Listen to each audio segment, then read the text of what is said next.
అన్నావు, రుణమాఫీ చేయి, నేను కూడా అనవచ్చు. మగాడివైతే రైతు భరోసా స్టార్ట్ చేయి, 70 లక్షల రైతుల ఖాతాల్లో డబ్బులేయని నేను కూడా అడగవచ్చు. మగాడివైతే మహాలక్ష్మి స్టార్ట్ చేయి, 1,67,00,000 మంది ఆడబిడ్డలున్నారు, నెలకు 2,500 ఇస్తానన్నావు, స్టార్ట్ చేయి, నేను కూడా అడగవచ్చు. కానీ నేను ఇవన్నీ ఏమనట్లేదు. ఒక్క సీటైనా గెలవము అనే మాట మాట్లాడావు కదా. నీకు నిజంగానే దమ్ముంటే రేవంత్ రెడ్డి గారు, నేను సవాల్ చేస్తా ఉన్నా, నేను నా సిరిసిల్ల ఎమ్మెల్యే పదవికి రాజీనామా చేసి వస్తా. నువ్వు నీ ముఖ్యమంత్రి పదవికి, కొడంగల్ ఎమ్మెల్యే పదవికి రాజీనామా చేసిరా. నీ సిట్టింగ్ సీటు మల్కాజ్గిరిలో ఇద్దరం కొట్లాడదాం. ఆ ఒక్క సీట్లోనే తెలుసుకుందాం. ఈ రాష్ట్రం అంతా అతలాకుతలం చేయాల్సిన అవసరం లేదు.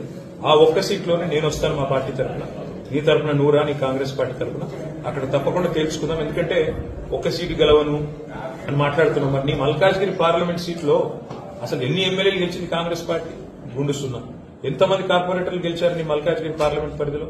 కాబట్టి గెలుపు ఓటములు అనే వాటిని పట్టుకొని దాన్ని ఎక్కువగా ఊహించుకొని, తన శక్తి సామర్థ్యాలు తాను ఎక్కువగా ఊహించుకొని ఇవాళ మాట్లాడుతున్న రేవంత్ రెడ్డి గారికి నిజంగానే ధైర్యం ఉంటే, నిజంగానే దమ్ము ఉంటే, తెగువ ఉంటే నువ్వురా, కొడంగల్ ఎమ్మెల్యే పదవికి రాజీనామా చేయి, ముఖ్యమంత్రి పదవికి రాజీనామా చేయి.